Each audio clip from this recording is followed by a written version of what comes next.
You are watching the world 24/7 on the NDTV network. I'm Parmeshwar Bawa. Let's begin with the top stories you need to know. A court in Bangladesh has set today as the date for the bail hearing of Hindu leader Chinmoy Krishnadas Brahmachari, who was arrested last week on sedition charges. As per reports, the United States and the United Arab Emirates have discussed with each other the possibility of lifting sanctions on Syrian President Bashar al-Assad if he peels himself away from Iran and cuts off weapons routes to Lebanon's Hezbollah. US officials are expected to expand years-long efforts to curb China's access to cutting-edge semiconductors. Reuters is reporting Washington is expected to restrict exports to 140 Chinese-based companies, as per this report. Spain will allow workers up to 4 days of paid leave to help them avoid traveling during climate emergencies. Tesla CEO Elon Musk's record-breaking $56 billion pay award will not be reinstated, a judge has ruled. The decision in the Delaware court comes despite it being approved by shareholders and directors in the summer.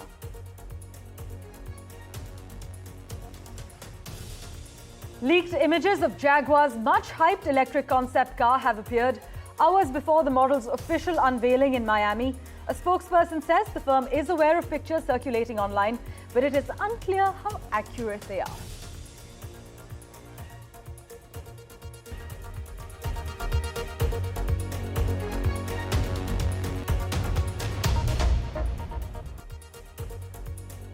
Well, our big focus, the attack by Syrian rebel group on the country's second biggest city, Aleppo, and seizing it has left the United States in a state of dilemma, as it is not taking any position related to the recent attack, while maintaining 1,000 troops in Syria as part of the ongoing mission to fight ISIS.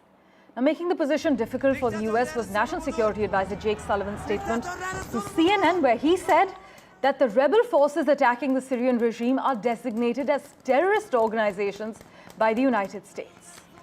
Here's an explainer from Beirut for you regarding the current state of affairs. Northern Syria has been rocked by a days-long insurgency as fighters swept through villages and towns and advanced into the city of Aleppo. The insurgency is led by Hayat Tahrir al-Sham, a group designated by the United States and the United Nations as a terrorist organization. Armed groups backed by Turkey are also involved in this surprise attack. Now, unlike other insurgencies in war-torn Syria, it appears that the fighters face little to no resistance from the Syrian military, as they made their way through towns and villages and picked up munitions and vehicles left along the way. Now, Syria, alongside its key ally Russia, has launched a counter-insurgency. They have launched airstrikes over Idlib province, Hama, and Aleppo, trying to take out the insurgents. The Syrian army says that they've killed hundreds of insurgents over the past 24 hours. Now, this comes at an interesting time, as Syria's key allies Russia and Iran are preoccupied by conflicts of their own. And this recent flare-up in the Middle East also comes as there's conflict in the Gaza Strip and Lebanon. Meanwhile, as per reports, the United States and the United Arab Emirates have discussed with each other the possibility of lifting sanctions on the Syrian President Bashar al-Assad if he peels himself away from Iran and cuts off weapon routes to Lebanon's Hezbollah. The conversations intensified in recent months, our sources have informed us, driven by the possible expiry on the 20th of December of sweeping US sanctions on Syria and by Israel's campaign against Tehran's regional network, including Hezbollah in Lebanon, Hamas in Gaza, and Iranian assets in Syria. Speaking of Iran, well, Iran has thrown its support behind Syria's government after thousands of insurgents took control of the country's second-largest city of Aleppo and seized nearby towns and villages in a swift and surprise offensive. Just listen in to what Iran's foreign ministry spokesman had to say.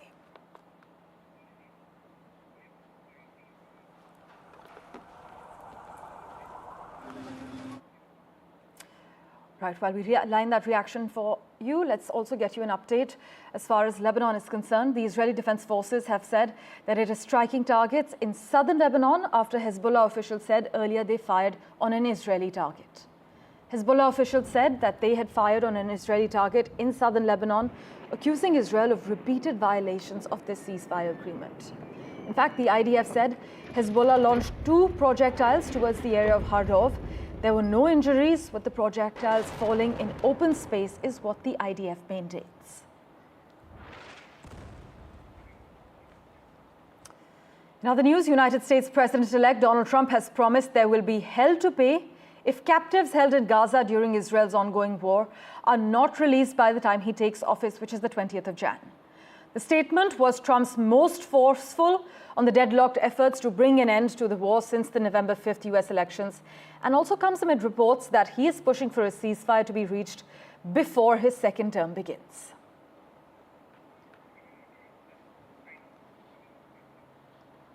Switching tracks to the other important story we're tracking, in a move to tighten control over China's access to critical technology, the United States has introduced new restrictions aimed at limiting Beijing's technological growth.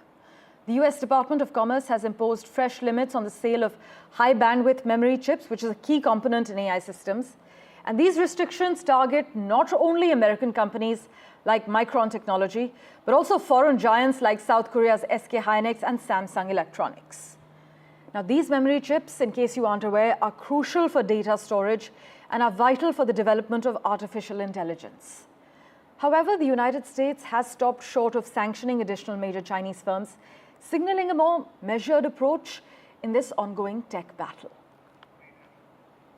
Well, for further clarity from Washington, D.C., we have with us Ray Locker. Thank you so much, Ray, for making time for us and joining us on NDTV. Do you think this is a necessary step to protect national security, or is this an economic strategy to prevent China from overtaking the US in key areas? Or are we witnessing the start of a dangerous tech Cold War? I think it's a little bit of both. I mean, these things are not done spontaneously. They're the result of months, sometimes years of lobbying and communications with various interests, the companies themselves, Chinese diplomats, people in the United States. So these things are a long time coming. And obviously, they're not as stringent as some people suspected or feared they would be. Now, while these restrictions, Ray, are aimed at stalling China's tech ascent, as many argue, could they backfire by forcing China to actually fast-track its own domestic semiconductor industry? In that case, is this a case of the US inadvertently helping China become more self-sufficient? I mean, there are always unintended consequences of steps like this, and you're not really sure what's going to happen. If the Chinese do have the capability to go on their own without benefiting from these other companies that are supplying them now, and they do it and are able to seize a market that's important to them, then yes, that's exactly what could happen. My hunch is that the people who came up with this strategy don't believe that will happen, and that they will have some beneficial effect to U.S. industries and other companies in other countries. Right. Many are questioning whether these actions actually are truly about protecting national security, as many officials in the White House have also indicated, or they're part of a broader strategy to economically cripple China and maintain U.S. dominance in the tech industry. But thank you so much, Ray Locker, for joining us on NDTV. My pleasure. Well, Western nations, meanwhile, are bracing for major political shifts. They are boosting their support for Ukraine, and in fact, in a surprise visit to Kyiv, the German Chancellor, Olaf Scholz, who is soon set to face a no-confidence vote, pledged that $680 million in military aid would arrive by the year's end. And the Biden administration is preparing to send an additional $725 million in anti-drone systems and munitions. Now, speculation is mounting over what Donald Trump's return to the White House will mean for the war.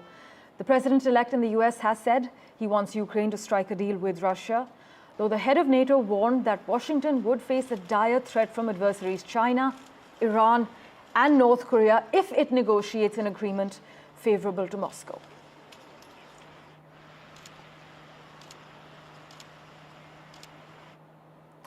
Meanwhile, the Speaker of Russia's upper legislative house has said that she expects Russian-Ukrainian peace talks to happen next year. And Russia is reportedly open to discussing a Ukraine ceasefire deal with Donald Trump, but rules out making any major territorial concessions and insists Kyiv abandon ambitions to join NATO. Russia continues to demand, and I quote, demilitarization and denazification of Ukraine, and in previous peace negotiations said that Kyiv's military should actually be reduced to 50,000. Let's turn our attention now to Spain, Well, Spain will allow workers up to 4 days of paid leave to help them avoid traveling during climate emergencies. Employers were criticized for making staff work despite an alert that was sent out ahead of the October floods that killed at least 224 people. And these new measures in Spain dictate that when the government announces an emergency, workers must refrain from going to work. Extreme weather is expected to become more common as the climate changes, and the World Resources Institute warned that Europe, which is warming faster than any other continent, should expect more heat waves and demand for air conditioning in the coming years, and up to a 9-fold increase in heat-related deaths by 2050. Meanwhile, we have an update from Tesla as well. A court has ruled that Elon Musk will not get a bumper $56 billion package. Tesla has lost the bid to restore Elon Musk's record pay, and a court in Delaware has ruled, despite the shareholders giving a green light to this bumper pay package, that Elon Musk will not be cashing in on the $56 billion. As always, news and updates continue right here on NDTV.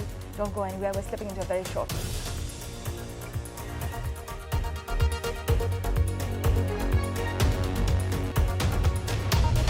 Well, France's government is on the verge of collapse. The country's far-right and leftist parties said that they would support a no-confidence vote against Prime Minister Michel Barnier that could happen this week. Now, following snap elections in June, the government effectively relied on far-right leader Marine Le Pen's support to function. The crisis escalated after Barnier pushed a budget bill through Parliament without a vote on Monday. Now, French stocks have fallen on the news, and the uncertainty could cause longer-term damage to market credibility, is what many experts highlight. In other news, the Indian steelmaker JSW will launch its own electric vehicle brand, part of India's growing move to become a manufacturing hub. JSW already planned to build and sell Chinese-designed cars, but its owner Sajjan Jindal has said on record that it didn't want to be an outpost of a Chinese company.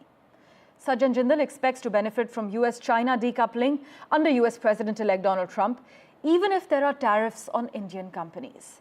A little bit of background for you now. India itself is a huge market for electric two-wheelers, and globally, a recent slowdown in EV sales may be over because October saw a 35% jump year-on-year with growths across all regions. Switching tracks, well, External Affairs Minister Dr. S. Jaishankar will be holding talks with his Kuwaiti counterpart, Abdullah Ali Yahya. Kuwait's foreign minister will be touching down in India, and the two leaders are expected to hold talks on geopolitical developments as far as the region is concerned. And in other news, the Gaganyaan mission, our country's maiden crewed spaceflight program, is expected to be launched by the end of 2026, with the rocket's first uncrewed test flight likely to be held early next year. This is what the Indian Space Research Organization has said. Listen in. On 4th December, this is a launch of PSLV. It's called PSLV C-59. It's launching a satellite called Proba 3. This satellite is from European Space Agency on contract with NSIL. It's a satellite for studying sun, built by ESA, and PSLV launches it to a very special orbit called a very highly elliptical orbit, 600 km in its closest point to Earth, and 60,000 km away point. So such a highly eccentric orbit it is launched. Our rocket for Gaganyaan is completely human rated and is ready. The first rocket assembly is going on right now at Satish Dhawan Space Center. We also have another 3 launches to happen before that. And once all 3 launches are successful, we will have the crewed mission. And all astronauts are ready. Next 2026 end is our target for launching. The government has given approval for Chandrayaan 4. Chandrayaan 4 will go again to the same point, the South Pole. And we will look at how we can go there, take some specimen or drill and take out some samples, come back to Earth and deliver it. To go to moon and come back, we need to make 2 launches. 1 launch today, and after 15 days we need to do another launch. So both satellites will go to space and dock together and become a single satellite and go to moon and then come back. So this is the first time we are going to do. No one has done like this before. So we hope that we will become the first country to do such a complex maneuver. Meanwhile, a beautiful replica of the moon shaped exactly like the globe of the moon is a big attraction at the ongoing India International Science Festival in Guwahati. My colleague Pallav Bagla takes a close look at the globe made using NASA images. Incidentally, the best images of the moon ever to be taken are by India's Chandrayaan mission. Listen in. This is a very special display of the moon, a moon created using NASA imagery. Each centimeter represents about 5 kilometers of the moon surface. It is said this is a replica of the moon. India's Chandrayaan 3 landed closer to the south pole of the moon at the Shiv Shakti point. This moon has been created using NASA imagery, but the finest images of the moon surface have been taken by the orbiter of Chandrayaan 2. But a great display of the whole globe of the moon at the India International Science Festival in Guwahati. The moon looks wonderful. In Guwahati, Pallav Bagla for NDTV. And amid President-elect Donald Trump's threat to impose 100% tariffs on BRICS nations, including India, if they undermine the US dollar or replace it for international transactions, my colleague Gauri Dwivedi spoke with South Africa's Minister of Tourism about the latest developments and a whole lot more. Here's a glimpse of their conversation. I am in conversation with Ms. Patricia de Lille, who is the Minister of Tourism for Government of South Africa. We are talking at a time when there is enough and more happening when it comes to Global South and when it comes to BRICS as well. Thank you so much, ma'am, for taking out the time and speaking to NDTV. Great pleasure, thank you. India and South Africa are both very important members of the Global South, and Global South has some very important issues, climate being one of them, one of the most important, and the COP summit really proved that. In your assessment, how do you see the India-South Africa relationship ties, especially when it comes to climate, and can they become a leader when it comes to Global South, showing the way for some of the other countries around the world? No, we're certainly on the side of India when it comes to climate change. And of course, India is correct in saying that it is not the developing nations, the Global South, that are responsible for climate change. All the so-called developed countries built their riches and their wealth on fossil fuels, cheap fossil fuels. Yes. And so we as a developing South have to pay for that. And it's not fair. It was not caused by the Global South. And of course, the peanuts that is being offered by the developed world to mitigate the impact of climate change on the whole world, it's ludicrous, it's ridiculous. After having caused the problem, then say to the developing nations in the Global South that you must go and fix it. So South Africa fully support the stance of India when it comes to climate change issues. South Africa now has the presidency of the G20. What are the key areas that South Africa wants to focus on in the G20? What about it, whether it is the focus on Global South, whether it is the focus on technology for developing countries? What is it that is going to be the key focus for South Africa in its G20 presidentship? Just last week, Tuesday and Wednesday in South Africa, South Africa and India came together to look at a just transition from fossil fuels to renewable energies and look at solutions as to how we can mitigate it. So when it comes to climate change issues, there's a very good relationship. But with us assuming the G20 chairpersonship, we're also taking forward the legacies of Indonesia, of India and Brazil when they were leading the G20 nations. We will be continue to build on that. And you know, as we invite all the G20 nations to our country in 2025, we can't wait. You know, South Africans are very warm-hearted people. We can't wait to welcome all the G20 members to our shores. but we also encourage people to stay and continue to explore the beauty of South Africa. So it's a very exciting year awaiting us in South Africa.